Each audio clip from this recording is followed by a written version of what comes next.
Story 1. The Mirror Room. They said every mirror tells the truth. But that night, one of them told me something else, something still watching. 11:45 p.m. The suite smelled faintly of white wine and lilies. Every wall was covered with mirrors, each one hidden beneath a sheet of heavy cream fabric.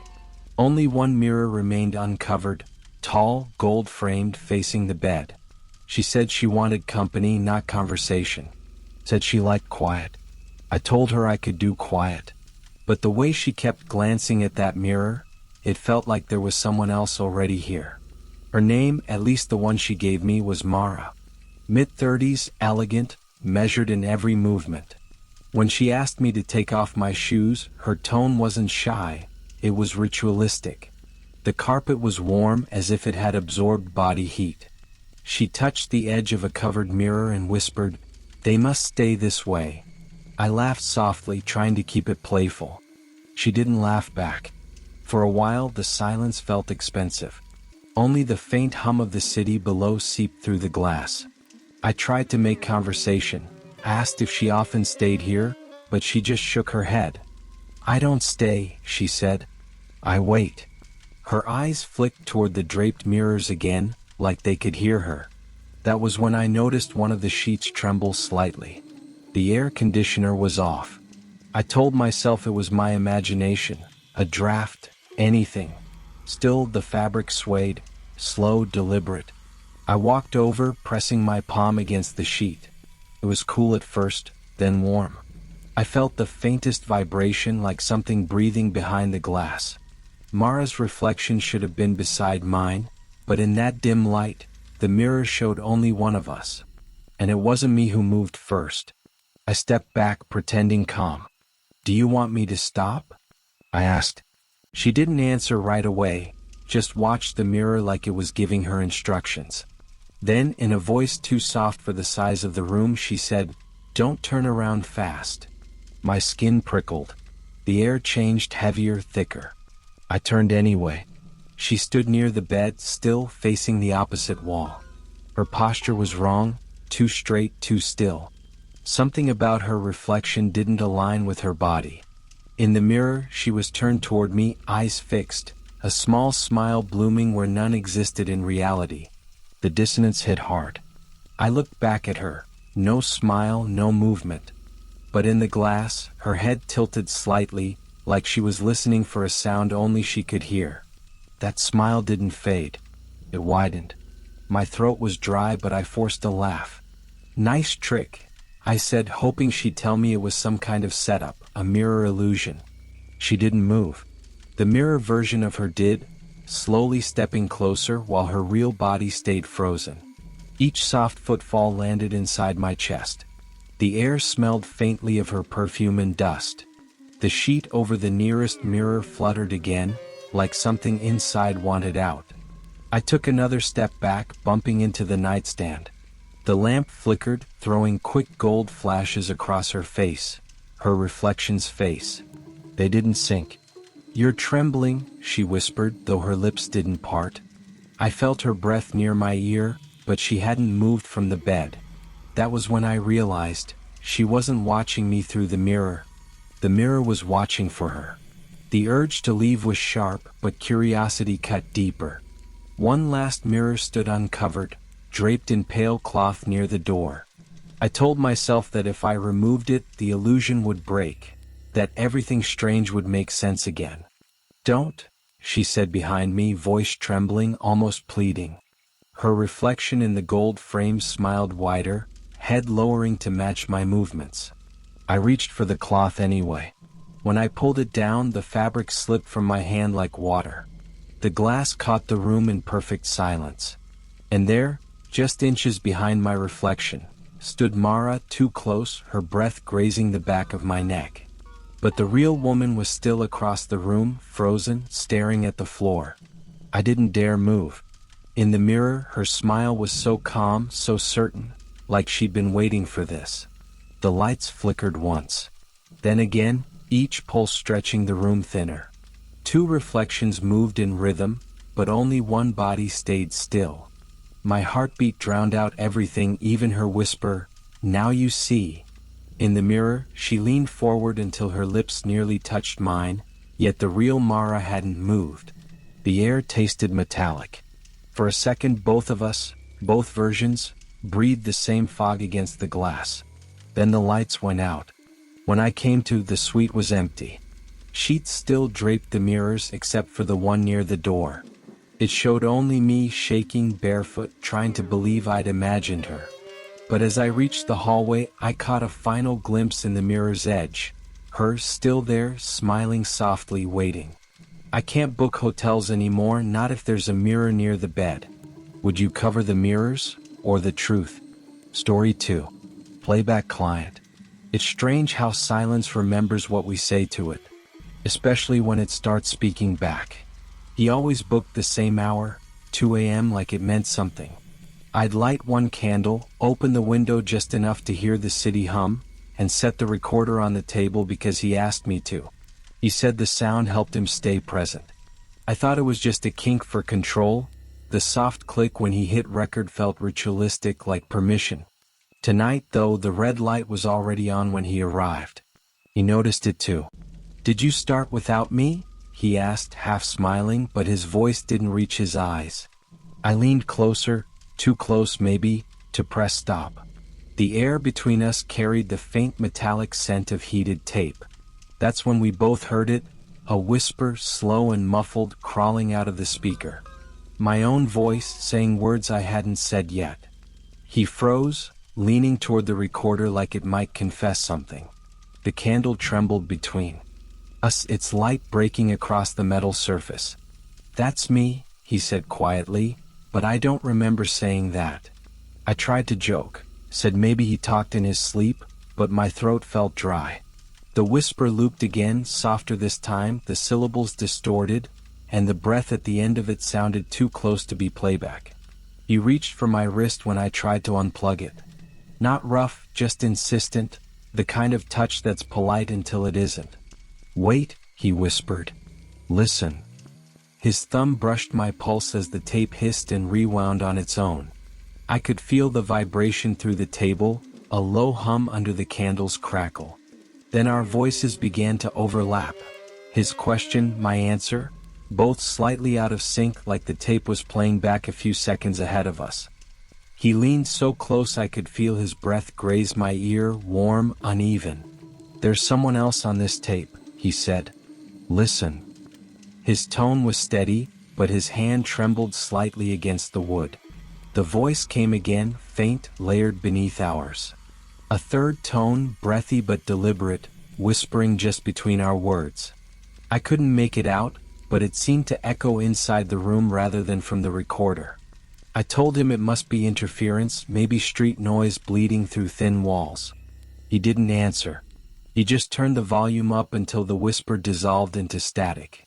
Then he smiled, not the calm kind. "She's been talking to me," he said, "when you're not here." His reflection in the window flickered with the passing headlights, and for a moment, it looked like both of them were smiling. When I tried to stand, he reached past me and locked the door. The sound was soft, final. "Just once more," he said, lowering his voice. "I need proof." He pressed record again, and the red light flared against his face. I could smell the faint trace of his cologne mixing with the burnt dust scent from the recorder's motor. My heartbeat fell into rhythm with the tape spinning. He wanted silence, but every breath felt amplified, exposed. He asked me to speak, anything, so I said his name. The tape repeated it a second later, same tone, same cadence, but his eyes widened. "That wasn't you," he whispered. The candle sputtered out as if on cue, and in the dim streetlight leaking through the blinds, I saw his expression fold from control into terror. "Do you hear it?" he asked, and I did, our voices layered perfectly, saying different words at the same time. The recorder whined as it hit the end of the tape, but it didn't stop. The reels kept turning, grinding against nothing. I backed away, my legs brushing the bedsheet, still warm from where he'd been sitting. He stared at the recorder like it might open its mouth. Then, through the hiss, both voices spoke again, his and mine, overlapping, urgent. Only this time, one of them said something neither of us remembered saying, "Don't turn around." He lunged for the plug, ripping it from the wall. The hiss stopped instantly, leaving only our breathing. He looked at me, waiting for reassurance, for a script that didn't exist. But the silence wasn't empty. It listened. Somewhere deep in that stillness, a faint click, the recorder switching on by itself. Its red light blinked once. "Would you hit play again?" I heard myself ask, but I hadn't opened my mouth. He left before sunrise, saying nothing. The door shut too softly, as if afraid to disturb what lingered. I unplugged the recorder, wrapped the cord twice around it, and shoved it in the drawer. Still, for hours, I kept hearing that phrase, the one neither of us remembered, replaying in my mind with a different inflection each time. The air felt heavier than it should have. Like the room was full of breath that wasn't mine. A few nights later, another client came by, new face, same hour. He placed his phone on the table and smiled. "Mind if I record?" he asked, casual, already hitting play. The voice that came out was low, familiar, calm. Mine and his, speaking in unison, saying it again. "Don't turn around." I told him to stop, but he just listened, head tilted. The red light blinked, and I swear the voice asked once more, "Would you ever hit play again?" Story 3. The Spare Key. Dawn. The sea never stopped pounding the shore. When I woke, there was a key under my pillow, and it didn't belong to my door. The sea didn't sleep that night. It hammered the rocks below the villa, each wave a muted warning. I woke before dawn, skin sticky with salt from the open window. The air smelled of linen, whiskey, and him, the client who said he liked honesty. I wasn't sure what that meant, not here, not in a house where every door had a lock that didn't match the others. He'd gone quiet hours ago, or maybe I'd just stopped hearing him. The room felt too still, too arranged, two glasses, one half full. When I shifted, something cold pressed against my wrist under the pillow. A key. Not mine. Its head was crusted with dried salt, and when I turned it in the dim light, it caught a faint blue shimmer from the sea. I sat up and listened. The villa breathed like an old animal, with shifting wind threading through vents. Then, beneath that, a smaller rhythm. Clicks. Soft, deliberate. Locks turning somewhere down the corridor. Not mine. Not random either. One. Pause. Another. As if someone were testing each door by memory. I told myself it was him, maybe restless, maybe drunk, but the sound moved away, then came back again, too measured for chance. I slid my feet to the floor. The tiles were cold, damp in spots, like someone had walked through with wet soles. I followed the noise to the edge of my door and stopped when the last click fell into silence. I opened the door just enough to let the hall light touch my feet. The air outside smelled faintly metallic, like seawater drying on metal. Down the corridor, the villa stretched into pale morning gray. I saw nothing moving, only the reflection of the sea pulsing on the walls. But on the tile, prints. There. What? They led from the main stairs straight toward my room, and stopped right at the threshold. I waited for a knock that never came. The silence that followed was heavier than sound. My throat tightened. I called his name once, soft, not to wake anything else. No answer. Just the rhythm of the surf outside, like breath behind a closed door. I told myself I'd imagine the footprints, that the salt made shapes of its own. But when I blinked, one drop slid from the print nearest me and spread toward my toes. I found him in the kitchen, shirt half buttoned, eyes still fogged from sleep. He looked surprised to see me awake, then at the key I held. "You dropped this?" I asked. He frowned, shook his head slowly. Said his door didn't use that shape. The storm light spilled through the windows, turning the brass dull. He reached for it, but something in his hesitation made me pull back. The metal was slick, almost oily, like it had been underwater too long. The clicking started again, closer now from the hall behind him. He froze. So did I. We listened as the lock on the far end of the corridor turned once, then stopped. A second door answered. Then nothing. I walked past him before I could think, key tight in my palm, following the echo through the hall that led to the unused rooms. The smell of salt grew thicker with every step, until I couldn't tell if it came from the sea or from something that had walked out of it. The door at the end of the hall waited, old brass handle, warped frame, pale light breathing through the cracks. I fit the spare key into the lock. It slid in without effort like it belonged there. I turned it once. From the other side, another key turned with it. My breath caught. The mechanism clicked open on its own. For a second, neither side pushed. Then the door eased inward, exhaling cool, damp air that smelled of perfume and salt. Inside was another bedroom, neater than ours. The sheets were smooth except for a deep hollow, still warm to the touch. On the nightstand sat a glass of water, half empty, and beside it, another key identical to mine, glistening with moisture. I felt it before I understood it, the sense that someone had just left. Or hadn't. The air trembled. The bed scent was his. Or mine. Or hers. He appeared behind me, barefoot, whispering my name like it might steady the air. His face had gone pale. "That's not my room," he said. I asked whose it was. He didn't answer, just stared at the hollow in the sheets, the glass still trembling slightly. "I came here alone," he said again, voice breaking on the last word. I looked down. The spare key in my hand was wet now, a bead of salt water sliding from its teeth. We left the room open, too afraid to shut it. By morning, the sound of locks turning came again, somewhere deeper in the house. The footprints had dried, but the sheets in that room were cold now. He swore he'd never owned a key like it. I believed him, but it didn't matter. The one under my pillow had returned, glinting faintly in the dawn light. "Whose room do you think you're in?" Story 4. Lens check. Every flash shows the truth for a split second. I just never knew the camera could aim back. Midnight. The studio smelled like dust and citrus cleaner. I'd rented it for one night. No assistants, no models, just him and my camera. The lights hummed softly, waiting. Every time I adjusted the tripod, the metal legs scraped the floor a little too loud, like the room didn't want to be quiet. I told myself it was only about inspiration. But the word felt heavier the longer I held it. He arrived without knocking. Tall, calm, wearing black that didn't reflect anything. His voice was polite but unhurried, like someone used to being watched. I explained the concept: soft lighting, movement, trust. He smiled once, not at me but at the lens. When I tested the flash, the white burst filled the room, and for half a second I thought I saw someone else behind him. Just a blur where the light should have stopped. I brushed it off as a trick of exposure. Still, when I checked the playback, the camera wouldn't respond. Dead screen. Then click. The shutter went off by itself. No flash, no movement, just that hollow mechanical sound.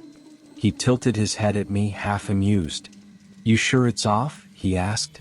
I nodded, though my thumb was nowhere near the button. The sound came again, softer, like a whisper through the metal. We kept working. He followed directions too easily, his eyes fixed on mine more than on the lens. Each frame felt heavier than the last. I swapped memory cards, thinking the old one had glitched, but when I lifted the camera, it clicked again, steady, deliberate. The escort stepped closer. "Maybe it likes me," he said. His breath touched my cheek. For a moment, I couldn't tell if the warmth I felt was his, or the bulb heating up between us. When the session ended, I promised to send him the best shots. After he left, I printed a few tests in the darkroom. The first photo showed him near the backdrop, relaxed, one hand on his neck. But in the second print, there he was again. Same pose, smaller, standing by the door behind himself. I checked the timestamps. Same second. Same flash. Two versions of him, as if the lens couldn't decide which one was real. I stared until the edges of the paper curled. The duplicate figure had no reflection in the metal stand nearby. The eyes were closed, but the mouth was slightly open, like breathing. My own voice sounded strange when I whispered to no one, "It's a double exposure." I tore the photo in half, but when I looked back at the sink, another print was floating there, untouched. Two of him again. both facing me this time. By the third night, I couldn't sleep. Every sound reminded me of the shutter, the click that arrived a heartbeat after silence. I called him again, told him I needed a reshoot. He laughed softly through the phone, a sound too close to static. When he arrived, I'd already covered the mirrors and turned off the security camera. "Just one last picture," I said, "with the lights off." He agreed, though something in his smile looked rehearsed, like he'd known I'd ask. We stood in the dark, only the camera's ready light pulsing red. I could hear his breathing across the room, steady, slow, not quite in sync with mine. My fingers shook over the shutter. I told myself I'd capture what was haunting the frame. Maybe then it would stop. "When I flash it," I whispered, "don't move." He whispered back, "What if you do?" The air between us felt charged, too warm, like the moment before a confession or a storm. The flash burst, pure white, swallowing the room. For a second, I saw him reaching toward me, hand open, eyes wide. Then darkness snapped back. The camera clicked again on its own. My heartbeat stuttered in the silence that followed. "Don't move," I said, though I wasn't sure who I was talking to. The scent of ozone and sweat hung heavy, and somewhere near the floor another click, softer, slower, answered mine. When the lights came on, he was standing alone. Calm. Shirt half undone, eyes steady. My camera dangled useless from its strap, smoke curling from the flash bulb. "You got what you wanted?" he asked. I nodded, though I couldn't feel my arms. He stepped closer, brushed his thumb across my jaw, gentle, almost grateful. "Then you should develop it." His reflection didn't appear in the lens anymore. Only the faint outline of someone still aiming. I developed the film before dawn. Each frame was ruined, overexposed, streaked with light, except the last one. It showed him alone in the studio, standing exactly where I'd been. The tripod shadow pointed toward the lens, but there was no trace of me except the shape of my hands holding the camera. I checked the negatives twice. The angle was impossible. Whoever took that picture had been standing in my place. Or maybe I never moved at all. A week later, a new client emailed, same name, same rate. Attached was a single photo, the Escort, the same studio, the same flash-burned wall. My watermark in the corner. I can't remember sending it. The email ended with one question bolded beneath the image. "Would you let them keep your picture?" I've stopped answering bookings. But sometimes when the apartment goes dark, the shutter clicks once, like it's waiting for me to pose again. Story 5. Silk Road. They say some gifts follow you, not because you accepted them, but because you touched them. I didn't keep the scarf. I swear I didn't. But it still knows where I drive. It was close to 3 a.m. when I left the motel and hit the highway again. The sky was a dull bruise, stars faint behind thin fog, asphalt stretching forever ahead. My job wasn't glamorous. Clients with money, needs, and boundaries that blurred after midnight. But tonight felt different. There was a sweetness in the air, faint but deliberate, like someone had sprayed perfume just before I entered the car. I rolled the window down, nothing outside. Only the smell growing stronger, silk smooth and expensive. At the next stoplight I noticed it. A pale scarf, draped over the passenger seat, delicate as breath. I hadn't seen it when I packed my bag. Still warm, almost damp, as if it had just left someone's skin. I touched it once, the fabric sliding cool through my fingers, leaving that same perfume on me. No name tag. No trace of where it came from. Just a feeling that I shouldn't have touched it at all. The road ahead was empty. No headlights behind me, no signs of life along the shoulders. The perfume clung to the air conditioning vents now, soft and constant, like breath against the back of my neck. I tried calling the client to confirm the meeting, but the line cut out halfway through. For a few seconds the speaker stayed alive, silent first, then a low rhythmic sound like someone breathing close to the mic. I ended the call fast. The noise stopped instantly. I told myself it was feedback. A bad connection maybe. Still, I lowered the volume, drove faster. The The scarf had slipped from the seat to the floor somehow, curled against the mat like it wanted to hide. When I reached for it, the fabric was still warm. My pulse wasn't. It felt wrong, like touching skin that shouldn't be there. I stuffed it into the glove compartment and kept driving, windows sealed tight. The night got heavier around mile marker 118. Fog rose from the fields and clung to the windshield like static. I stopped at a rest area just to breathe. No one else there, only vending machines humming in the dark. When I got back in, the glove compartment was cracked open. The scarf rested on the dashboard now, edges fluttering slightly in the stale air. I stared at it, not sure if I'd forgotten to shut the compartment, or if it had simply decided to leave. Each stop after that, it changed positions. Once coiled neatly on the passenger seat, once folded across the rearview mirror. Always clean, always warm. I started checking the doors twice, windows 3 times, locking the trunk out of habit. The scent grew stronger, too strong to be perfume. It was human warmth, faint salt, skin after rain. I caught myself whispering, "Who left you here?" But the silence that followed felt like an answer. By dawn, the highway spilled into the marina. The client's yacht waited. White hull, silent crew, lights too bright for morning. He met me at the dock wearing linen and a smile that didn't quite reach his eyes. Up close, the air around him carried the same scent as the scarf. Subtle. Expensive. Impossible to mistake. My stomach tightened as he leaned in for the customary cheek kiss, and that fragrance wrapped around me again like invisible hands. We talked business, or pretended to. His tone was calm, but he kept watching me, pupils dilated like he was listening for something behind the words. When I asked, half joking, about the perfume, he blinked. "I don't wear any," he said. I mentioned the scarf, trying to sound casual. He smiled again, slower this time, and shook his head. "No scarf here," he said, voice lowering. "But you smell familiar." Dinner blurred into silence.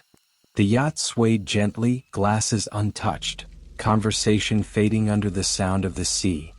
I couldn't stop watching his hands, elegant, motionless, always resting near the table's edge.